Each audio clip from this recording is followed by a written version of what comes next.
Hello, everyone. A warm welcome to all.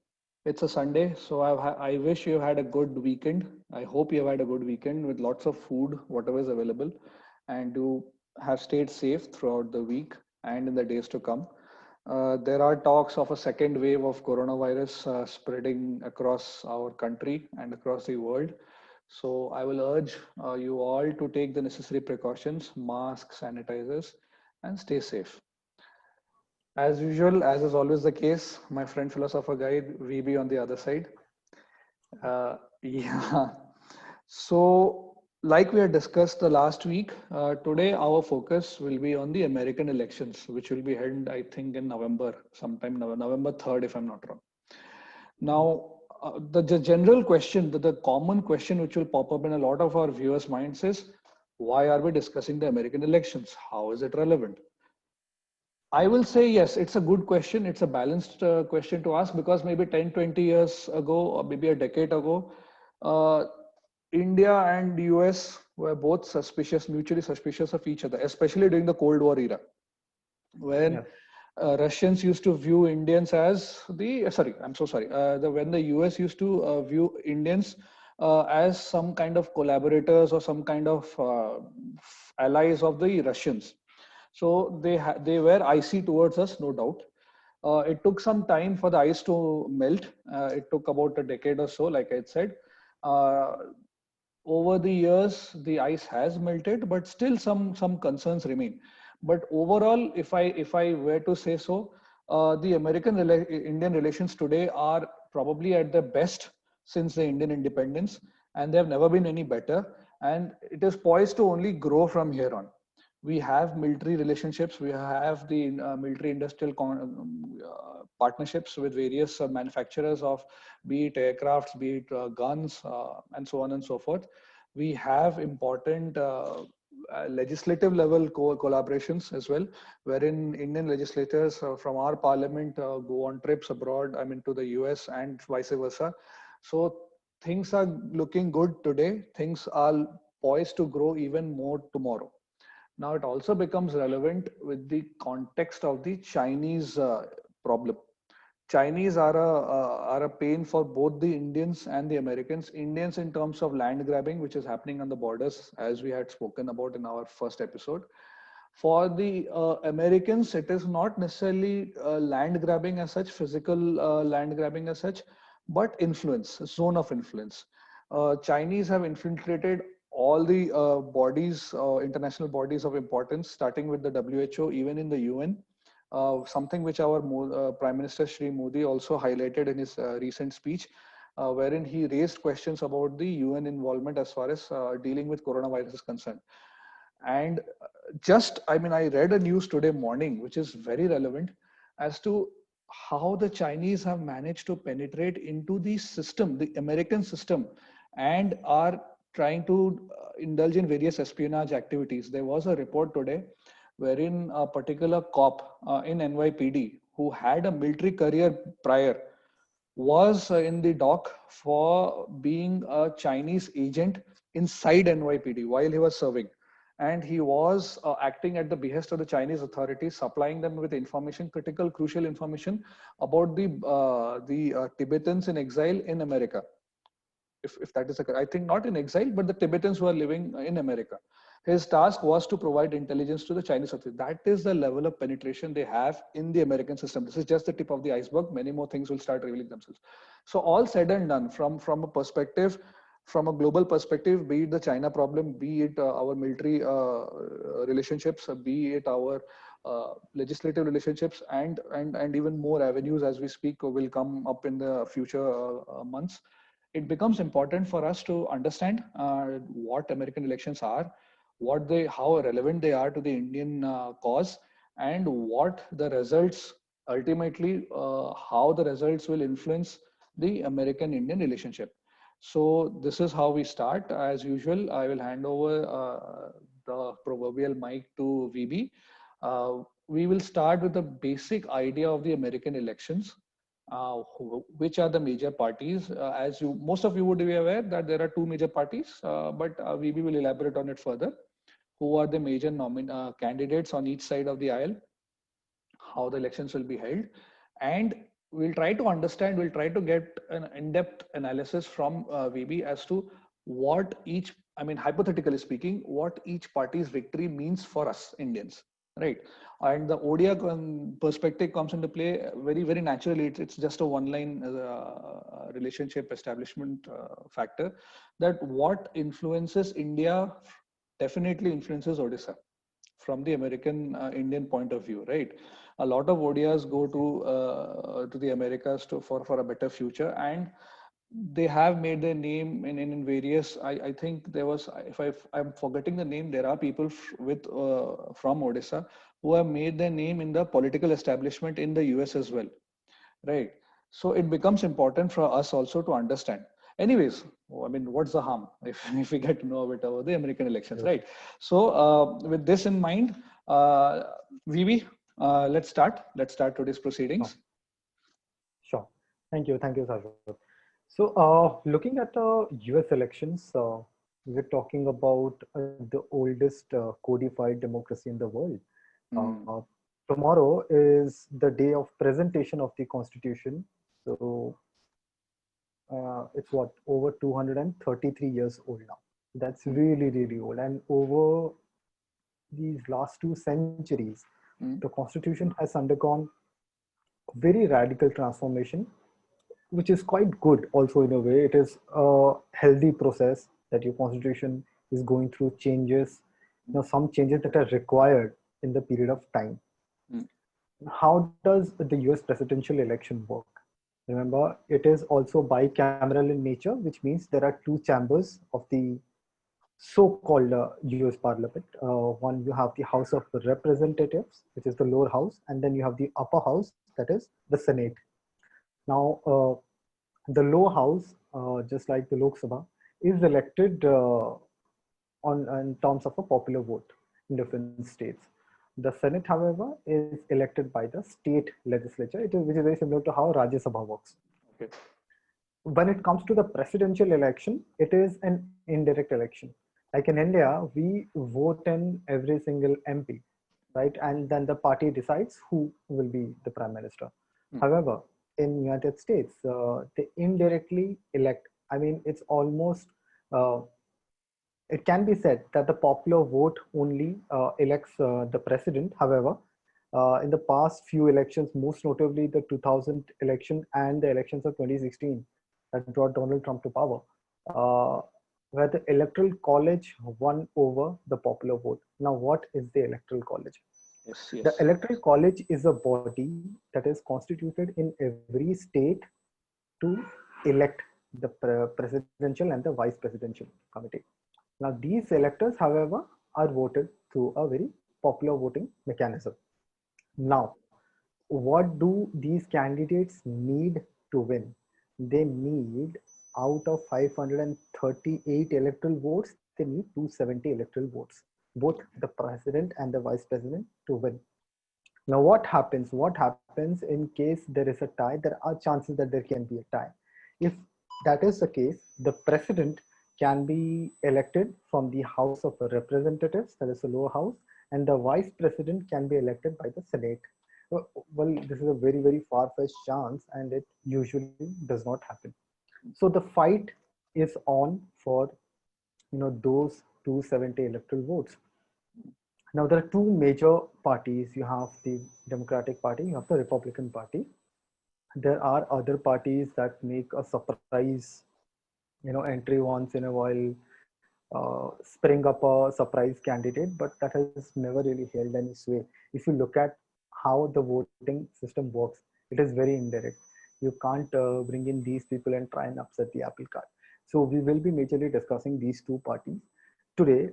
In the 2020 polls, the Democrats have fielded Joe Biden, Mm, the former vice president during Obama administration. They have Kamala Harris, and as a vice presidential nominee, the first time ever that this is happening. mm, Then you head over to the Republicans, who of course have the great Donald Trump yes, going in as a president, and then you have Mike Pence going in for the VP. VP.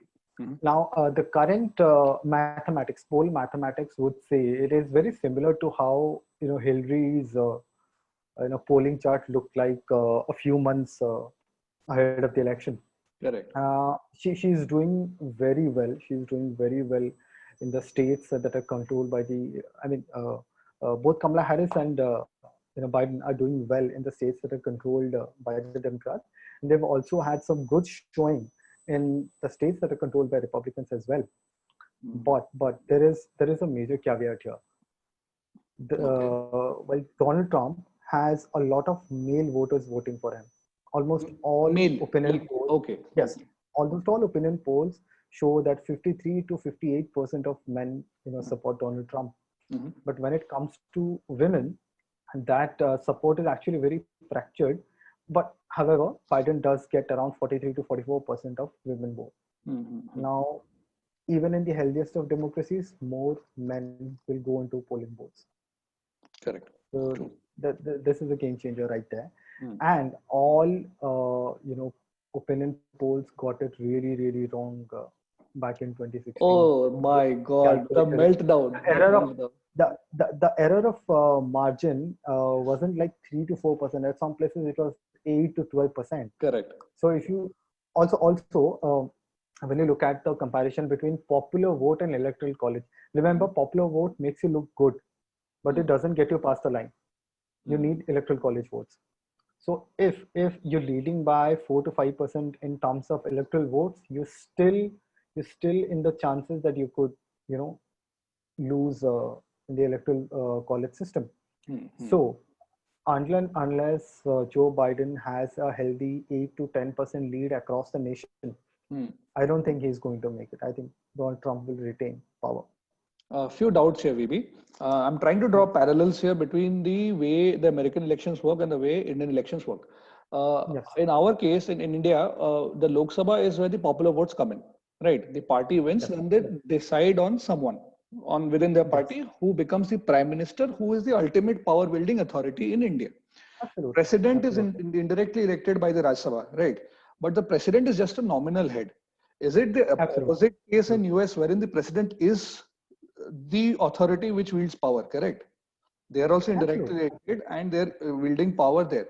So does the concept of popular vote not exist in American elections at all? Is it not relevant, or is it relevant in a way that kind of manifests itself in the electoral college? I want to understand that aspect.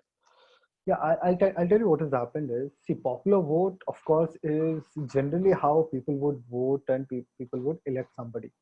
That is the case here. It had been working fine till the past few decades, but it has stopped working. I mean, I'll tell you why this is happening.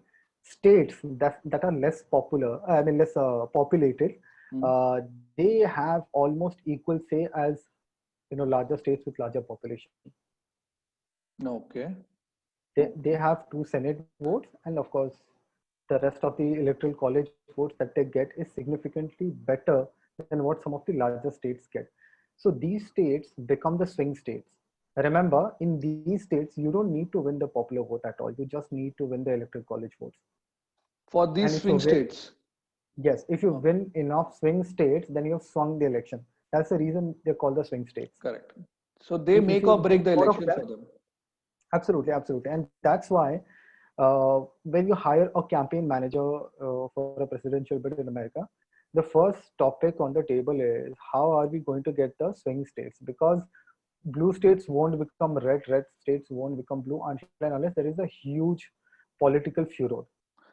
Which are what is the blue state and what is the red state, for the interest of our viewers? I mean, one of course is the Democrats and one of course is the Republicans. So blue is for the Democrats? Yeah. And red is for the Republicans. Okay. Republicans. Okay. So in these states, I remember you don't fight for the state that is already being controlled. That makes it a bit tougher. You have to spend way more money.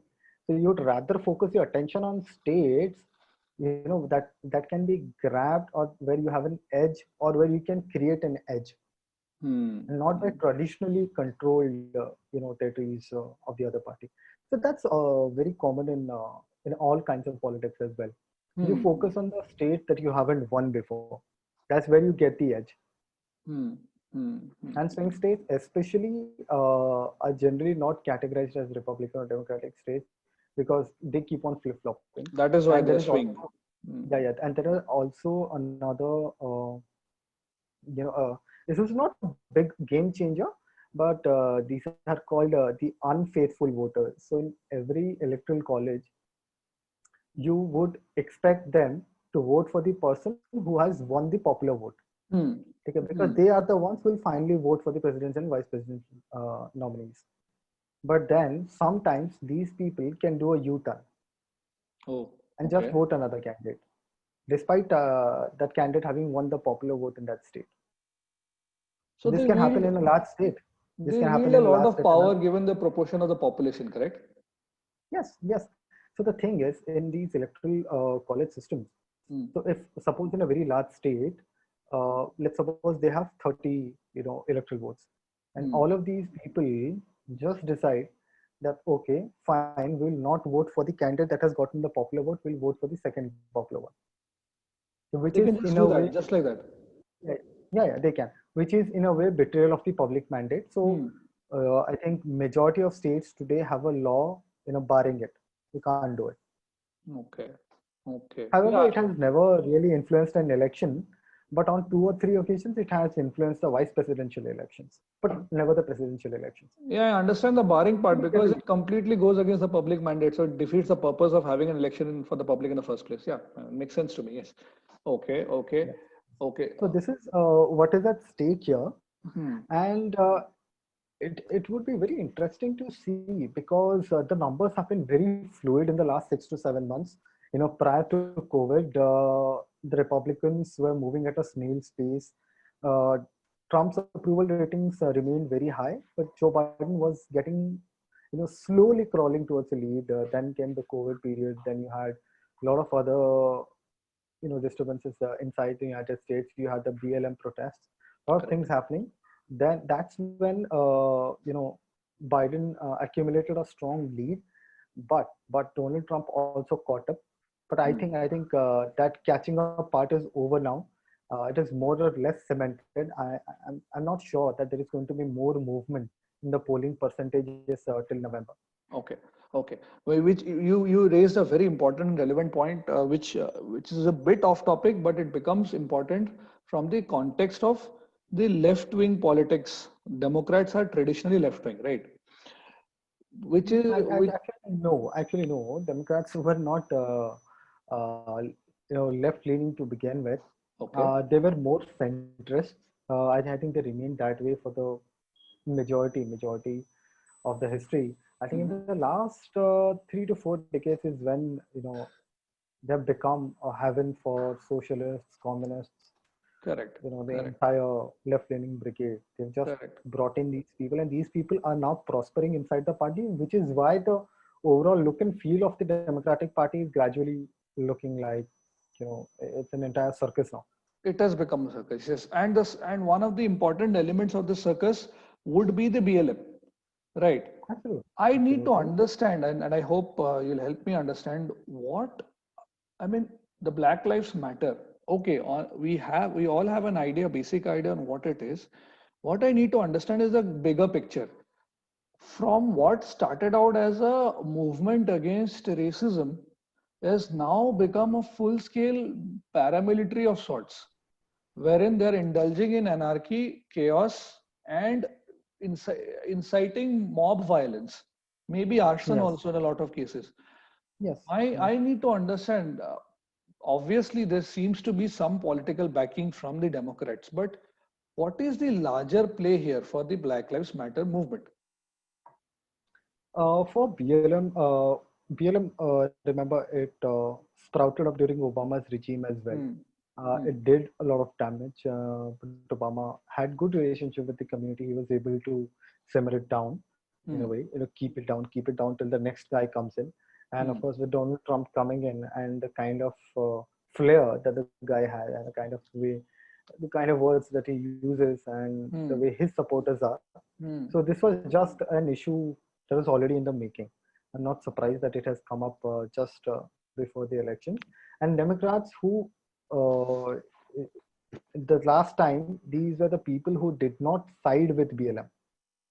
It came up during Obama's time. They didn't Okay. side with the BLM protest. Not a lot of these lot did, but now they are because it is very convenient. Of course, they just have to target Donald Trump, who is of course an easy target Yeah, I considering how mean, white he is and how then white he thinks he is. correct. And the way he conducts his politics is very different from what used to happen. He has a very hands-on, direct direct approach to how he interacts with the media, how he interacts with his constituency, how he interacts with people around him, and a very hire and fire policy, right? He will hire someone today, and within 3 months he's not happy, then he'll fire the concerned person. Yeah. Maybe that was the catalyst BLM needed to, spruce up their operations. But Yeah. what I need to understand is the kind of power BLM wields today on the streets is very reminiscent of what we had in India back in the 80s. The kind of power the CPIM had, where they conducted rallies, they endorsed. There's a glaring similarity. I mean, the similarity is obvious. My doubt is in a society like America, where people are traditionally, if conservative might not be the correct word, but they are averse to this kind of politics, the kind of politics Yes. of arson, looting, and the kind of politics which we are used to, accustomed to back in our town, I mean, in Yes. our country. Yes. Suddenly, this has found a widespread acceptance. Or maybe it is not acceptance, or it is maybe the media projection of it being accepted by the large section of society. That is Yes. where my doubt lies.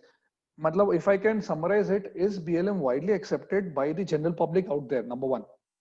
Number two, if it is not, why is the media so intent and so focused on trying to project it as a movement, whereas it's nothing but an experiment in chaos?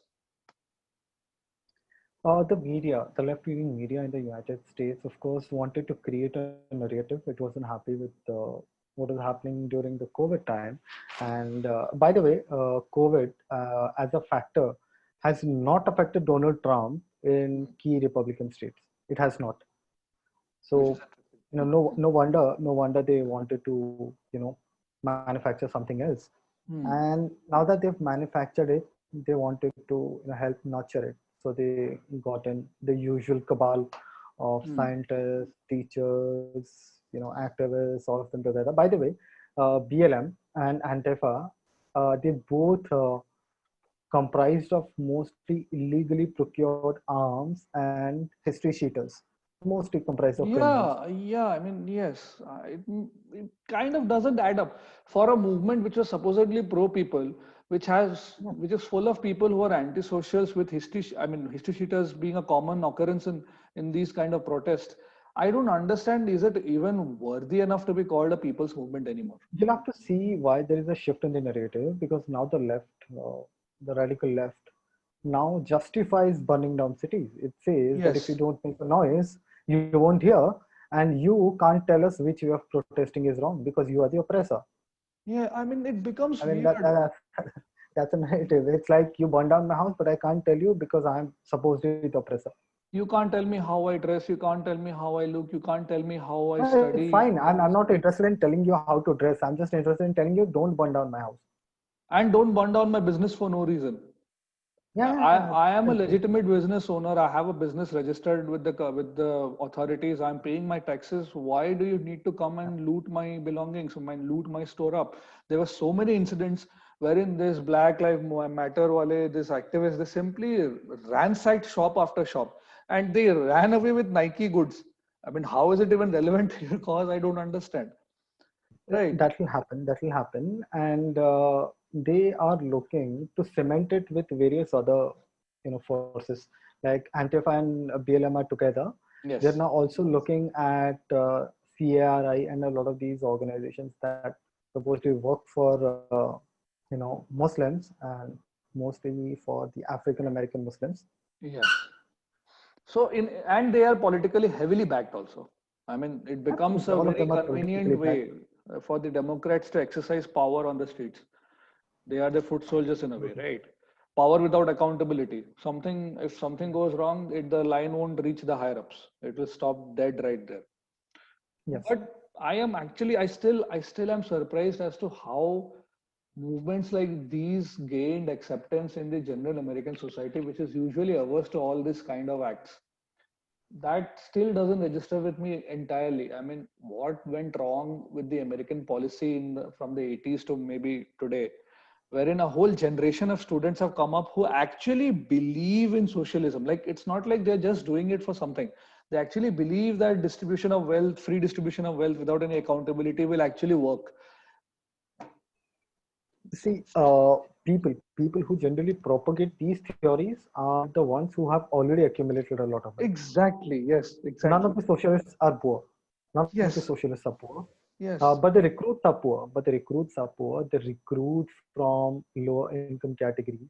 So these are the people who feel that they have been betrayed by the system, who feel that they don't benefit from the larger economic benefits of the society. So correct. I agree. I agree in a way that yes, that's a ripe field for plucking, and that's where most of these recruits come from. They get together, and then the word starts spreading. And of Hmm. course, you'll have unhappy people across the country. True. Socialism is an instrument for the unhappy. Exactly. Yes, that's a beautiful way to put it. Yes, socialism is an avenue for the unhappy people of the country, of any country where they are. Now, ultimately, and it's not like they're loyal to their own cause. Ultimately, at some point in time, they will come back and bite the same hand which feeds them. A beautiful example would be the case of J.K. Rowling, right? She was the one who was always in support of these Antifa movements and these BLM movements and all it took was one tweet from her. I think it was, yeah, you remember that incident, right? One tweet Yeah. and her whole, they tried to kind of, the cancel culture was imposed on her as well. They tried to cancel her books, they tried to cancel her meetings, her what they call those interactions with people. They tried to cancel her totally. The one who stood up for them, I mean, it's a ironical twist of fate. The one who stood up for their cause was the one who was cancelled by these very people. And it'll happen again, it'll happen for others as well. Yeah, I Okay. mean, See, uh, this is going to be a cycle. This is going yes, to be a cycle of changes from here onwards. You have the advent of social media, where you have the kind of reach which you never had before. hmm, So it penetrates into various economic categories. It penetrates into various social categories, various communities. So you're hmm, able to find an intersectional audience for your preachings as such.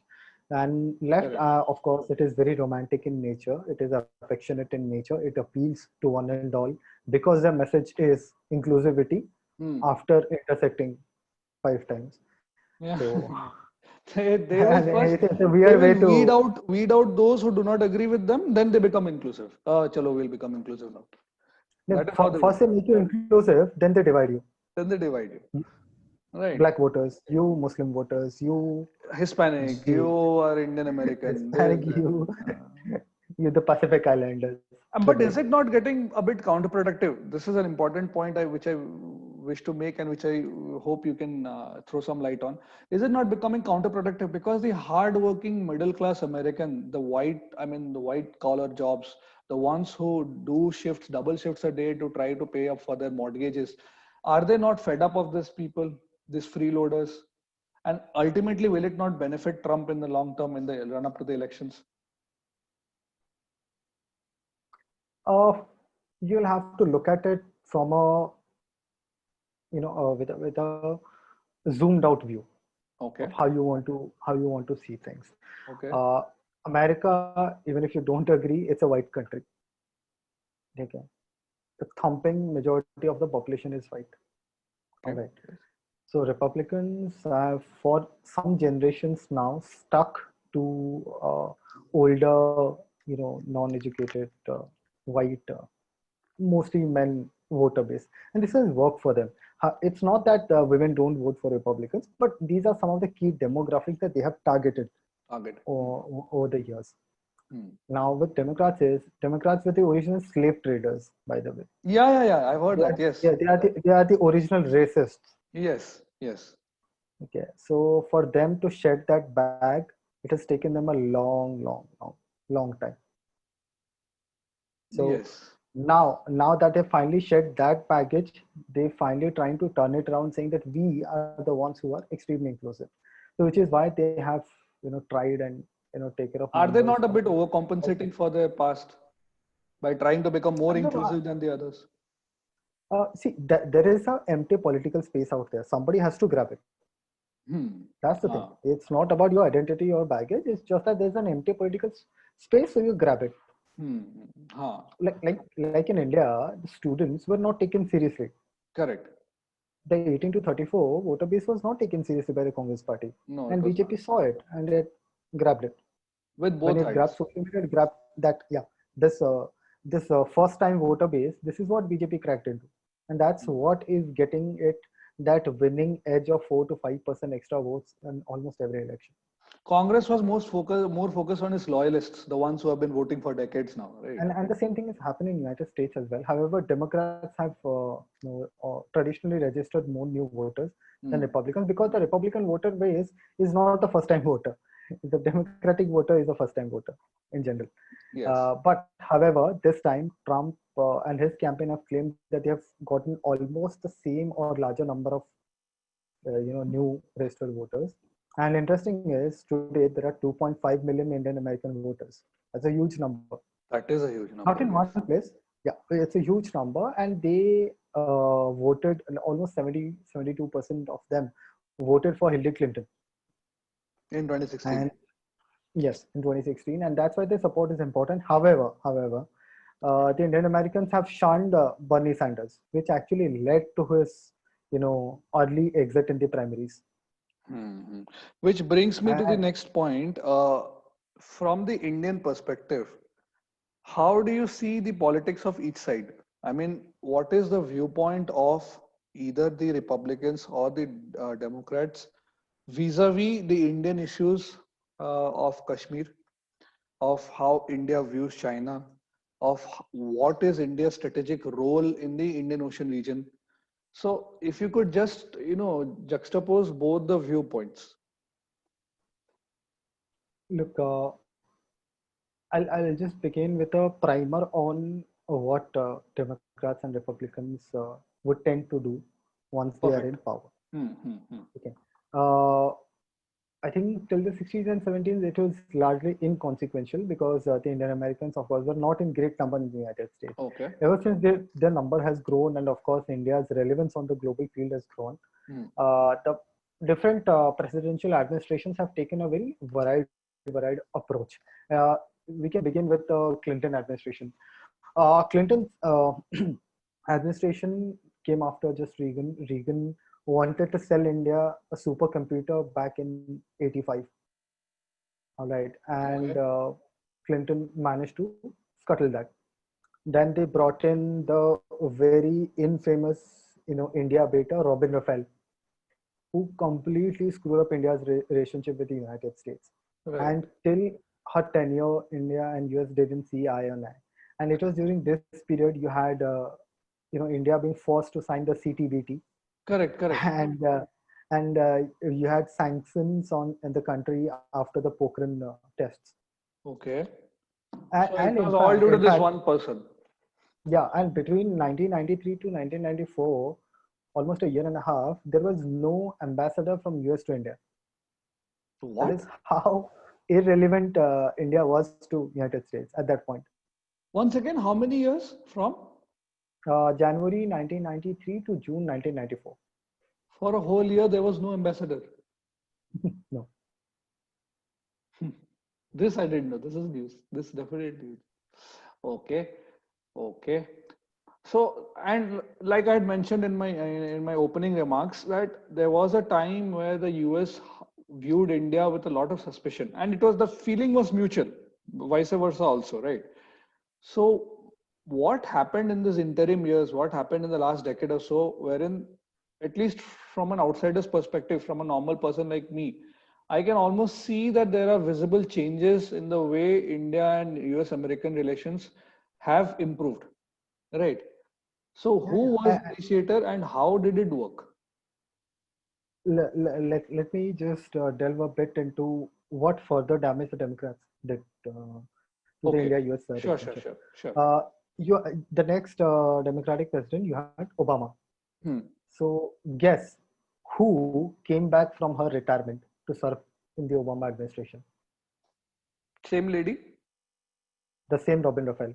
Robin Raphael. And she was instrumental in Obama doling out huge amounts of aid to Pakistan year after year, What was her selling them grudge, dead. Robin Raphael's grudge against India? What, how, why was she so adamant on damaging India? I mean, for at least for her. I have no idea, but I think, as far as I remember, her husband uh, was the ambassador to Pakistan, was the American ambassador to Pakistan, who was also killed with Zia ul Haq in that plane crash. So, I don't know. That is the only thing that connects to Pakistan, and of course that hatred for India comes in. And she was the one who decided that America should have a position on the India-Pakistan issue of Kashmir, hmm, hmm, and that hmm. was the American stand till Obama's government as well. Okay, okay.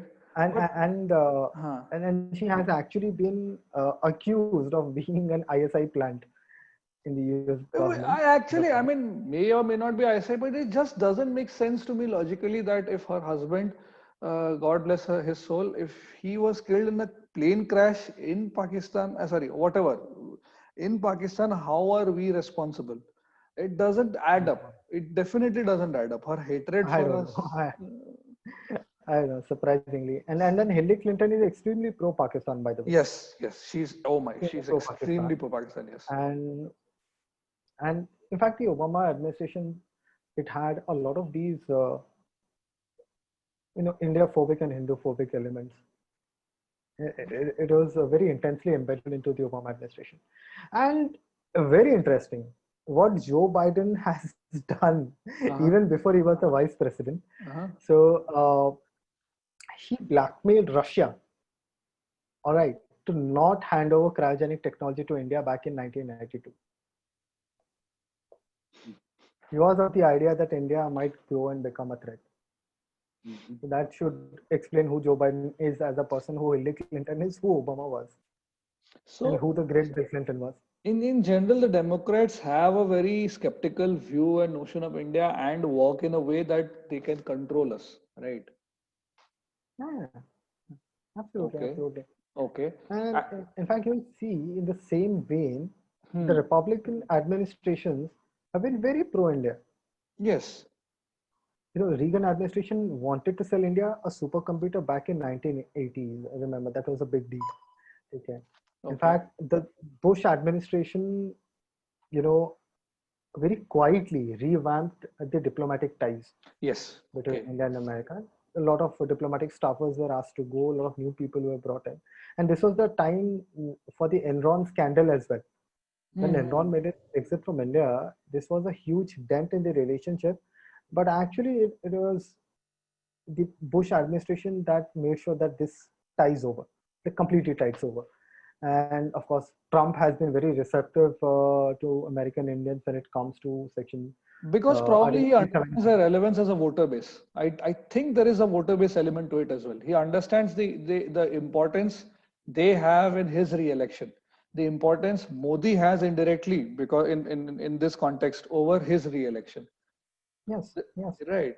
See, he understands that Indians will continue to migrate to United States, Hmm. and the kind of contribution that India has done to American science, Hmm. to a lot of American establishments in a Hmm. very good way is amazing. It's very few communities can actually claim that they've helped build America that it is today. It is today at the very grassroots level, at a very fundamental level. The science, Yes. the science, technology Yeah. part, And engineering and medical, so right? what Trump is doing, it is not for 2020. Hmm. He's seeing the country 10, 15 years down the line and how would Republicans be. He also wants Republicans to be a very cohesive unit, which is why he has gone out, appealed to the Hindus, and he has appealed to the Sikhs as well. This Hmm. is very interesting. And by the way, there is a Democrat incumbent in Silicon Valley, who is a perennial India beta. I mean, this guy is up in the leagues of Alexandria Ocasio-Cortez and the squad when it comes to being anti-India. He's traditionally been very anti-India. His name is Ro Khanna. Yeah, I've heard of him. Ro He Khanna. is of Indian So origin. yeah, of course. So Ro Khanna is in Silicon Valley, and right there, he's being challenged by an Indian American who is Republican. His name is Ritesh Tandon. Just remember that name because Ritesh Tandon most likely will win. It rings a bell somewhere. I've read about him in some interaction. Anyways, yeah, but Ro Yeah. Khanna, I So definitely have heard of him. yeah. So you have Ro Khannas of the world. You have, of course, I mean, you have Kamala Harris, who of course claims that Indian legacy only from the She mother claims side of one the thing family. today, and then she'll change the other day. Today she is Indian, tomorrow she becomes African descent, the day after she becomes Hispanic. She's probably one of the most hypocritical persons to have ever set their foot in the American elections anytime in recent history. There are Look, hypocrites all around, but she has to be in the top five. And that laugh, that evil, sinister laugh, the good, oh goodness. And how so the 75% hmm. of Indian American voters actually lean to the Democratic Party. So Which is who have worrying. I understood? mean, I don't know. Maybe for the Indian Americans who have set foot on American soil, the idea of Democrats appeals to them more, right? Yeah, Inclusiveness and all that. But and they over have time, raised, in fact, huh? so they have raised more money during this entire, COVID period, Uh-huh. more money for Democratic candidates than the Hollywood biggies. They've raised around $3 million. Hmm. Hmm. Out of this, almost two-thirds has gone on to the Democratic candidates, Kamala Harris and Tulsi Gabbard. The rest has gone to Republicans. But Is it because deep down inside we Indians still romanticize the idea of socialism? no, actually, they have been very core supporters of the Democratic Party even before they embraced this progressive left. See, they are Okay. more loyal voters. They are not the voters who are just swung in. Hmm. Hmm. People who have seen many administrations, and in general, the traditional Republican administrations had not done much I'm for not able to in understand terms of this domestic policy. leaning. I'm not able to understand this leaning of Indian Americans or the Indian diaspora towards the Democrats. I mean, what is it? What is in it for them as voters? What do they get out of it? As a community, maybe as an individual, they'll be getting some benefits, quid pro quo. What do I know? But as a community, have the Democrats done anything significant for the Indian American community over the past decade or so? Wherein, like you said, these people have been very loyal towards Democratic cause and towards the Democratic Party. So have they got back anything in return as a community? See, the majority of them are still in the low income group. Okay, okay. So many of these highly populist programs have appealed to them. You have Obamacare out there. You had some Acha. previously announced tax Hmm, breaks hmm, and many of these handout programs. I mean, they appeal to the lower income category, hmm. and they feel more relieved with the Democratic administration. However, when it comes to uh, the perspective on the motherland back there, Correct. I think that is gradually shifting, where these voters are deserting the Democratic fold gradually. In Hmm, fact, the older voters, the older Indian American voters, hmm. like the ones who have been here for like two generations, three generations, they have already deserted the Democrats. It is And just the Modi young was a first-time factor, I voters. believe. Modi was Yes, a factor. yes, yes, and if you look at it, they've also understood that the media's portrayal of India is highly incorrect, both in Hmm. India and in United States, which is why the media credibility, even in the United States, is at an all-time low. All time low. Correct, correct, correct. Americans It is. don't trust their own It is. newspapers, Hmm, hmm, and this hmm. is similarly the case in India as well. And Yeah, that's in what the India, Indian yes. Americans have We also call them accepted. prostitutes, right? They Yes, call them yes, fake news. fake news. Yes. So they've also understood that what they see or read is not entirely a correct portrayal, and the continued negative portrayals are also not impressing them, because they are also laying their hands on more sources of information, unlike back in the days Hmm, where the left leaning media was in complete control. Today you hmm. have the Republic TVs and whatever. You Hmm. have more right-leaning news organizations, so they are supplying that pipeline of content. The alternate narrative. That Hmm. is the alternate Hmm. narrative, and that is gradually gaining acceptance, which is why you'll see that Modi has a very strong acceptance inside the Indian American community, Hmm. Let's and that dive deep into this. Let us discuss more. How relevant is Modi for the Indian diaspora in today's times? I am yet to come across a prime minister. I don't know, in the last 4 5 years or even more. I definitely not Manmohan Singh, who had that kind of connect, direct connect with the people who have left the yeah, motherland. But Modi has that connect.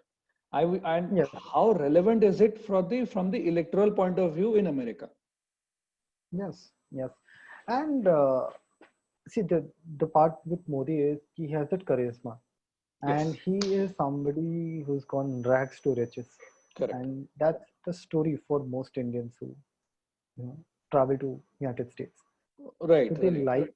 they like that career graph. They like to see that somebody with a humble beginning can do wonders. Aspirational wise, he is the role model. Very aspirational. Yes, Hmm. very Hmm. aspirational. And he connects, he speaks Hindi, he prefers Hindi, Modi. He Hmm. connects. And he also has that aura around him of being a very strong leader, very Hmm. charismatic as well as very strong. Somebody who can make other people mend their ways. And And that's what incorruptible. Indians, yeah. And that's what Indians have grown to, like even more. That finally India has a leader that doesn't cover down. Yes. Because India has stood its ground even against the United States on issues, on various Yes. issues. Yes. They Yes. stood its ground against Russia, against China, even against Germany when the Eurofighter deal was going on. Correct. It blocked out Germany.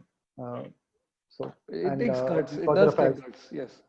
Yeah. And I So it, also believe that Modi becomes some kind of a template for them. That okay, if you work hard, be it India or the Americas, if you work hard, the system ultimately will accept you and will ultimately reward you, which yeah, cuts and across the party lines and which cut across the continents also. yeah. So this also means that these Indian Americans also get a lot more respect in their new homeland Correct. Hmm. because they have a Hmm. strong leader back home. They get Hmm. better treatment here. They Hmm. get treated with more dignity because they know, if you do something to me, I'll just probably Hmm. tweet it or Hmm. probably Hmm. seek Hmm. Modi's help. And And no, you don't want to mess with Narendra Modi right now. yeah, you don't. And also they get in addition to the respect, they also get significance in the political point from the political point of view. They get Yes, counted as yes, someone of importance, people of importance, which then given the numbers is natural. Anyways, they're like yes. 2.5 million, correct? Yeah, yeah. So yeah, they become important anyway. So yeah, what I my belief is what Modi has done is he has unified these 2.5 million into one cohesive group. Yes, So yeah, from disparate groups in and around America, spread in and around various parts of America, now they have become one voice, the Indian diaspora. They might not yes. agree with all the policies of Modi, but ultimately in Modi they see a leader which is able to unify them across their political beliefs. True. Correct. Okay. Okay. Now, some word about the squad. I want you to elaborate on the squad. The squad mostly comprises, and correct me if I'm wrong here, Alexandria Ocasio-Cortez, Cortez, I'm sorry, I Yeah, might yeah, yeah. be spelling What it else? wrong. Ilhan Omar, who is actually a Somalian refugee, who again ideally should be a role model. That here is a woman who has fled her country in Somalia, come to the States, worked hard, and now risen to the citadel of power in America. But I'll come Yes. to that again. Nancy Pelosi, right? And No, am I wait, missing wait. out? Yeah. So you're missing out Ayanna Presley and you're And I missing out Rashida Tlaib. Rashida These Tlaib, are the yes. four. Yeah, these are the four women who comprise of the squad. Of course, I'm pretty sure you'll have Corey Bush and I know Mary Newman. Some additions will happen. The squad will grow bigger, and you know what? This is called the squad. This is like East Coast hip hop groups. They call the squad, and they model themselves after that. What?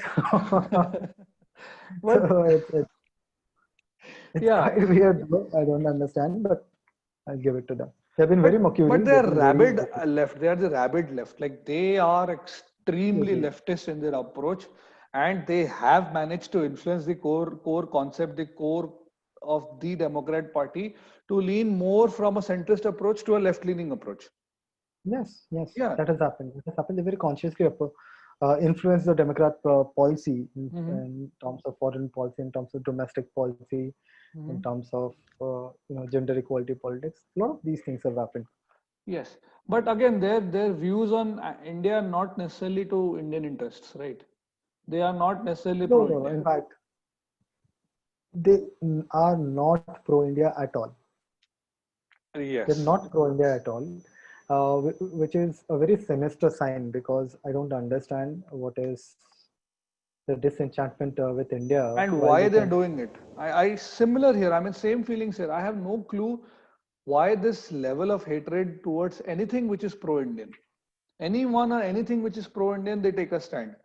And somehow they get unified under the same guise that Modi is a fascist and this and that, and Trump is a fascist, so they are alike. I don't get it. I don't understand why Modi should be a problem for someone like AOC. See, India is rejecting the manufactured ideas of secularism and socialism. Correct. India is gradually rejecting them and now rejecting them very publicly. Hmm. You had first legislations, new legislations come in inside the constitution. You had the bifurcation of Jammu and Kashmir, and these are very easily templatable issues like Kashmir, Palestine, Chechnya. They can stack one over another and just Correct. Correct. target three people. The cause. You know, they're just stacking up issues. Mistreatment of Muslims. Okay, they looked at what was happening in Yemen, what was happening in Saudi Arabia, and they put India on the top. Okay, yeah, all three of you are fine. All three of one packet. Yeah, like all three of you One are, size fits all. Huh. yeah. And So and this is it's how left clubs. This is how huh. the left clubs, different people. And they're not necessarily backed by any conviction on their part as well. It just becomes like a placard holding thing, right? They Yeah, yeah. just have to shout out from the rooftops that this is happening. Indians are bad. Indian government is anti-Muslim and anti this and anti that, and we so that we should not. We have our approach is extremely anti-India because they're Oh, anti-Muslims. Alexandria Ocasio-Cortez feels that there should be a 70% tax on the rich. Yeah, that I heard. It is the weirdest thing. No, and this is not even the second most bizarre thing on a Green New Deal. The Green New Deal, yes. Yeah. I have heard of there was this thing about stopping all trains, that there should be no train travel. Very, very weird That we policy should package. Whoever has prepared it. So this is they the were high problem on with weed for sure. the communist socialist lobby. I mean, they always have a penchant for writing down recipes of utopia. Utopia, yes. Every all of the programs end in utopia, like Ram Rajya ban jayega iske baad. But that is what I don't understand. If no trains, how do you expect people to move across on bullock carts like we used to have in Right? India back in the Most, days? most, see, most of these energy activists are actually misguided when it comes to, if you look at the research uh, that is being Hmm. done today on Hmm. clean energy. Hmm. Nuclear power is a very clean source of energy if you can dispose of the radioactive wastage well. Even Hmm. cleaner, almost cleaner than hydropower. Hydropower Correct. is not clean, by the way. That is one aspect. The other Not aspect I clean. try to focus is the hypocrisy in what they say and what they do. There's the saying, do as I say, not as I do. See, these people, they'll travel in chartered flights. They will take the most expensive Oh, modes of transport. And when it comes to implementing their own ideas, no, sir, please don't judge us. You have to do as I say, but don't do as I do. Right. Bernie Sanders is a millionaire. Yes, he is. He sold books. He became an author. He used the capitalist system to his own benefit. See, even Winfrey Oprah came out all guns blazing on the George Floyd death. She is the product of this entire white ecosystem. Yes, she is. Absolutely. And she doesn't She have is, any she is, say. she says that she is self-made. No, she No. is made by the audiences that who watch her, And and who this are is mostly primarily a white. white audience. Yes, Yes, they were mostly white. Right. yeah, yeah. You, Same from NBA as well. Do you think it is the black people who are the African Americans who fund NBA? No, doesn't. no. And her success, I mean, see, it is one thing to stand up for something that is wrong, and it is another thing to support a cause which is completely hypocritical from your viewpoint. For Oprah, she stood up on, I mean, she became successful because of the audience and the love and affection she got from millions of people. Yeah, Half of yeah, them would be white only. Most of yeah, them would be white, if I'm not wrong. And here yeah, she is yeah. bashing the white generically. No data, nothing. She just like white people are bad. No, this new narrative that white people should be ashamed because they're white.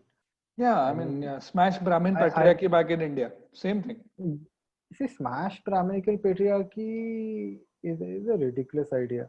First, second, these people have no idea that what Brahminical patriarchy is, or if there is even any tangible effect. I don't think there is a single white paper that they can show.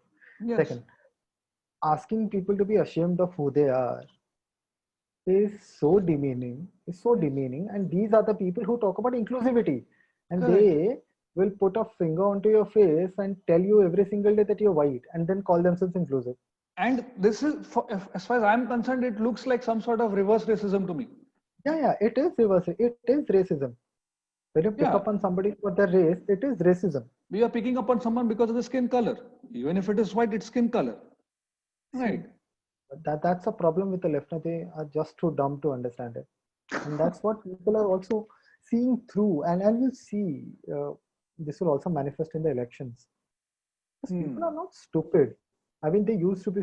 I mean, it's not that like they always were stupid.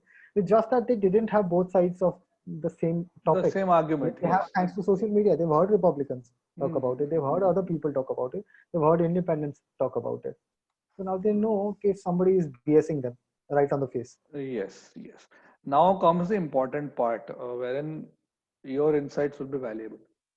Who do you think is winning the elections and why? The American elections. I think if you look at how the electoral college works, Hmm?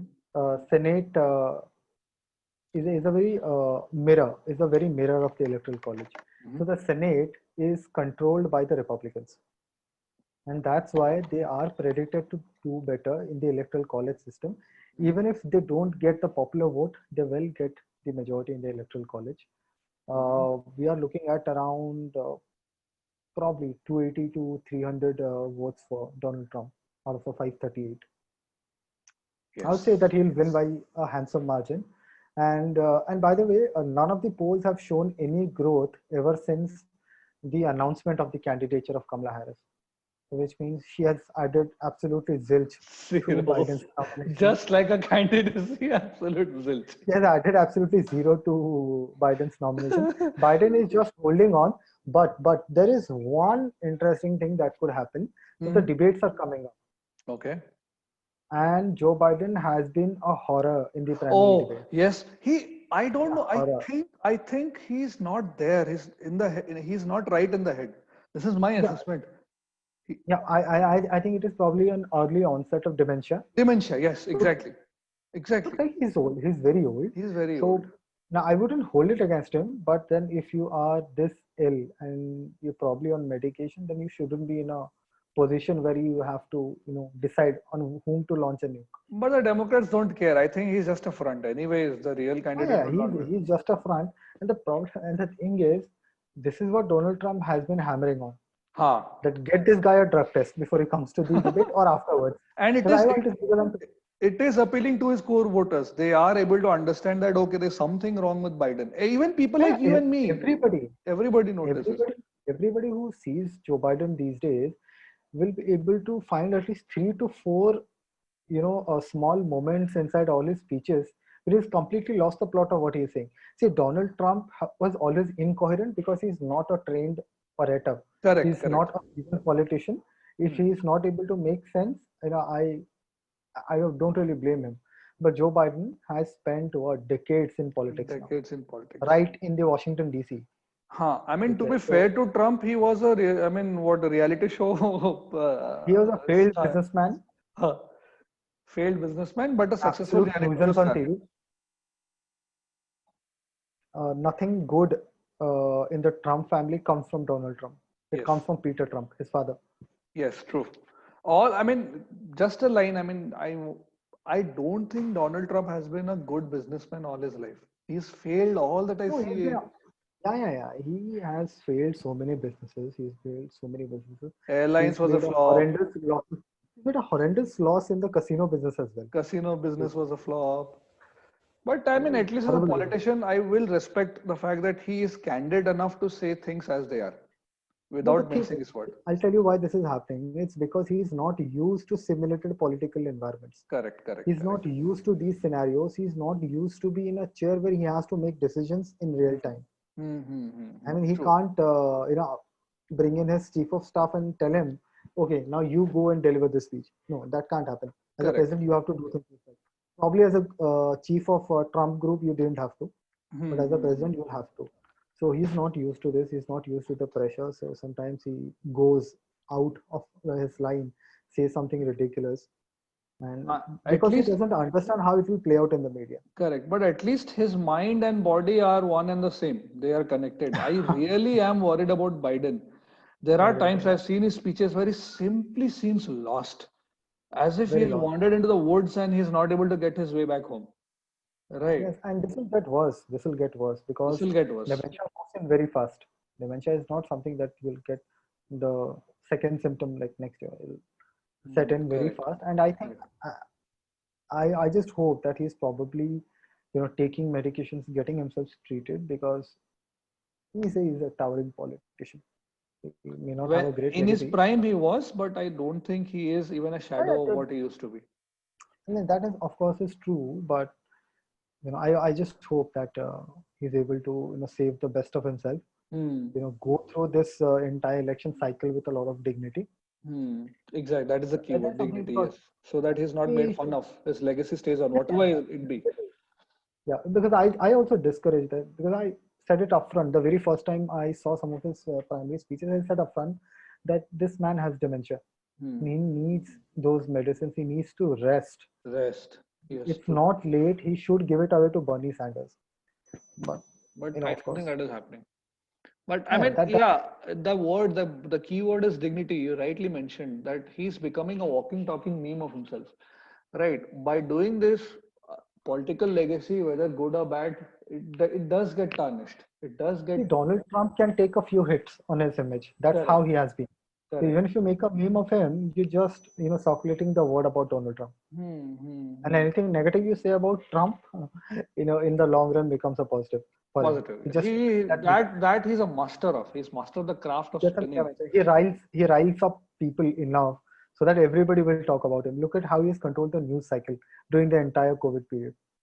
He's drawn more Absolutely. attention to himself than the actual pandemic. Absolutely. But but And but Joe Biden will not survive this.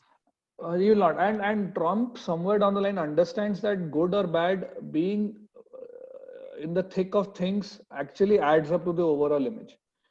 Absolutely, it does. Yes. So It right, does. that's that. So this is our final discussion before you wind up for the day. How do you see things changing for India if A, Democrats win, B, Republicans win? Most probably Republicans will win, but I Yeah. want both the perspectives. How do you see things changing and if the Democrats win first or the Republicans win? See, if the Democrats win, one of the first things that they'll do is they'll dismantle the foreign policy apparatus that Donald Trump has set up. Okay, okay, So okay. this will be a new look policy where America will be back to intervening in other people's matters. Oh, freedom. This, yeah. This is a hallmark of all democratic administrations. Hmm. So they will do that. They will quietly do it. Secondly, you will see that there is a lot of policy making done on criminal reforms. I Mhm. mean, justice reforms, in fact. Uh, that is something. And third, they will try and tamper with the electoral apparatus of the United States. Acha. And and there has been talks about expanding the Supreme Court as well. The moment the Democrats come in this time, they will tweak the entire American administrative apparatus. Now, this To suit administrative them, to suit their yeah, cause. yeah. So that is because they have been very worried about the Republicans holding of the Senate, and Hmm. accordingly, high priority inside the electoral colleges that the Republicans today get. So they want Hmm. to dismantle this, and they will, wreak havoc on the Constitution. So for this, then we'll see the rise of many BLM type protests. Correct. That is what I was most concerned about. Democrats, even if in power, just like Arvind Kejriwal, they will hit the streets. They will walk around with the BLM protesters. See, And this will happen more frequently. And this time there will be no federal guard. There will be no and national guard. In wielding power is one thing. To be able to sustain that power, they need the BLM more than ever. yeah. Okay. So that major fractures. See, if you look at it, America is 88% white. Hmm. No kind of vote bank will get you past that vote bank. So what do? Now you fragment the white voter base. So You the separate classic them. divide and rule policy. Yes, the LGBTQ plus is separate. Then you have probably uh, somebody of Indian origin, somebody of Pakistani origin. Then you Hispanic. separate these people. Yeah. So then you further separate them as per ki, acha, these are law enforcement people. These are the teacher. These are the academicians. You divide them further into smaller pockets. That's how you dismantle that entire white vote bank that is there. Then the very poor voters left who would actually want to support Trump or the Republican Party as such will be very less. And this is what they want to. This is the project for the next 20, 30 years. That's what they will try and do. Okay. Because they know if somebody like Trump again comes in and unites the kind of voters that he has been able to rally, then there is absolutely no skin in the game for the Democrats, Okay. even in the next election. And what about the Republicans? Okay, so if the Republicans win, of course, which I'm counting on, that Donald Trump will retain power. The pro-India policy continues. They will not interfere in places where Russia is already meddling, that they have already shown their intent. They will, of course, reduce funding to a lot of these Middle Eastern countries. Now, of course, that they are getting into alliances. Correct, brokering exactly. This will be used more productively rather than just supplying arms and ammunition. So that is good. And this unifying of the Middle Eastern forces definitely adds up to Trump's resume. He can definitely shout out from the rooftops that he has been instrumental, which he has been. He has been. There's no denying that. Yes. The Abraham Accord is historic, and he's actually going to do it with a lot of more countries. So even if he doesn't get the Nobel Peace Prize, I said Nobel Peace Prize probably doesn't deserve Donald Trump. Hey, anyways, Obama got the Peace Prize. That was the day I lost faith in the Nobel Prize as a concept. The day. And remember, when Obama got the prize, he hadn't actually done the destruction that he was going to do. He wasn't. He was just in office. He was fresh in office. He was laying down the framework. After the Nobel Peace Prize, he got started with his. And did everything that brought in peace to the regions. Yeah, that is there. But so my understanding is geopolitically speaking, Democrats are not a good sign for India in the short term and the long term. Republicans, at least in the short term, are a good sign. Yes. Right. Yes. See, Republicans are good for India as long as there is Narendra Modi, by the way. You have to understand that there is this factor. If India gets a Congress government, then there can be no cohesion with the power respects power. Government. So classic since you have Modi, you have a classic combination where you have Israel, where you have US, even Russia for that matter, all of these countries, Japan for that matter, Australia, Germany, all of these nations standing up equal to each other. The moment the power slides to the opposition in either US or India, this group, there will be they will disintegrate. Eventually they'll disintegrate. Yeah. The first thing that will happen is Congress. I think you know that Subramanian Swamy once at a public event said that Sonia Gandhi used to send money to the children of those terrorists who blew themselves up in Palestine. Yeah. No, this I didn't. She did. Yeah, she did. And Rajiv Gandhi once asked Subramanian Swamy that you drop in at Tunis and check with Yasser Arafat that is the money reaching them or not.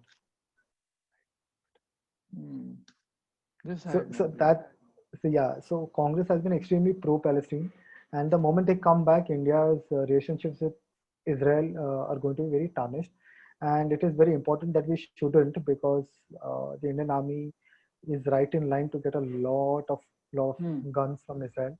They're importing a lot of arms and ammunition from Israel. They built up a healthy intelligence partnership in the Middle East as well as the Asia Pacific region.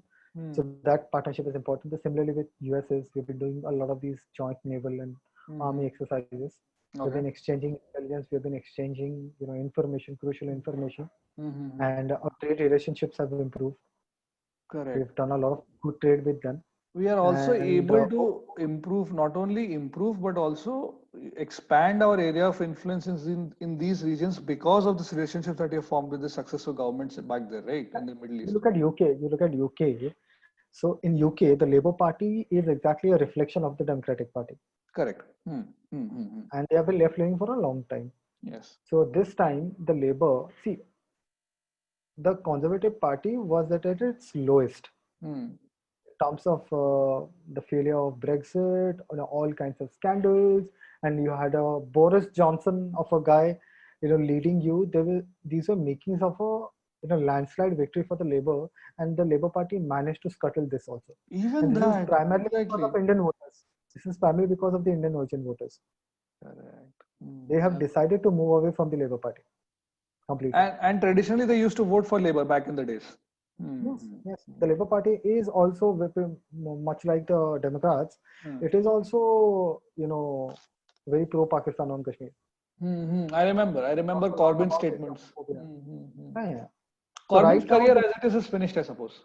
yeah, it's over. It's over. Which is why the new Labour leadership has become pro-India. They have now You can understood check. the Yeah, relevance. yeah, yeah. They become completely pro-India, and because they understand that Narendra Modi enjoys a good relationship with Boris Johnson, and you Hmm. don't want to piss him off even if you're in the opposition. There's Hmm. no point making India an enemy. At least from So the that's electoral point of view. It brings nothing but misery for the politician out there, right, in the UK. Hmm. Hmm. I like this. I like this sphere of influence which Modi has, be it the UK or the US. It ultimately it helps our cause. Ultimately, it helps further our national interests. So yeah, I hope. I mean, given his age, I hope at least he stays for at least a good decade before he decides to remit office. But let's see what happens there. Anyway, so your view is Trump is winning this election, right? Yes, yes. And he'll only win it through electoral college. He'll not win the popular vote. Popular vote. But ठीक है, any which way he wins, it's good for India, right? Yes, Trump might be a conservationist in terms of business policies, but when it comes to geopolitics, he's fairly liberal, and he's fairly, if you can say that, chuddy buddy with our guy here, Modi, right? yeah, yeah. Modi, even with Putin, with Johnson, Hmm. had a good relationship with all the so-called strong leaders and the right-leaning leaders. Correct. So this is an international. This is the right squad that they have formed. This is the squad of the right. Even Shinzo Abe, for that matter, was very Hmm. right-leaning. Yes, he was, and I think his successor So is also right leaning. yes, yes, this is very close aid. Very So close. this international coalition of the right is very important because they Hmm. will determine the next 50 years of global Of politics. the global politics. Correct. चलो ठीक है on this note, hoping for a Trump win because it ultimately helps us in the long term, at least in the Yeah, short term for sure.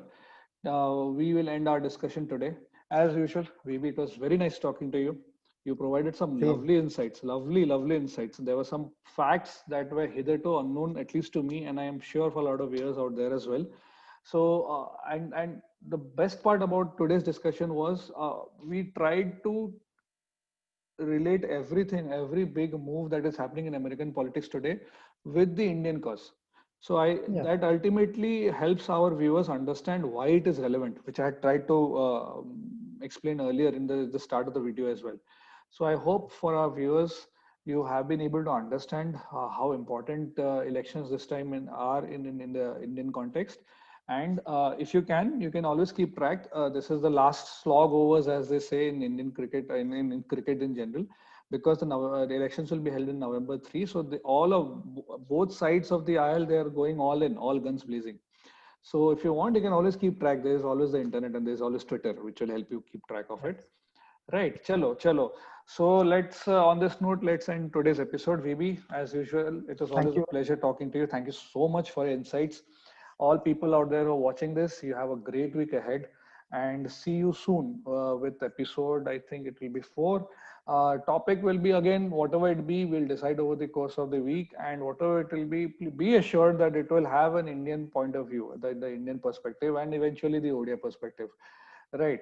See, what we need to understand is when it comes to geopolitics, at least the ODI and Indian perspective usually will merge into the same thing, right? Maybe at the local level, at the national level, within our boundaries, things might change, but when it comes to geopolitics, they'll always more or less be the same. So with this note, thank you everyone. Have a lovely week ahead. Good night.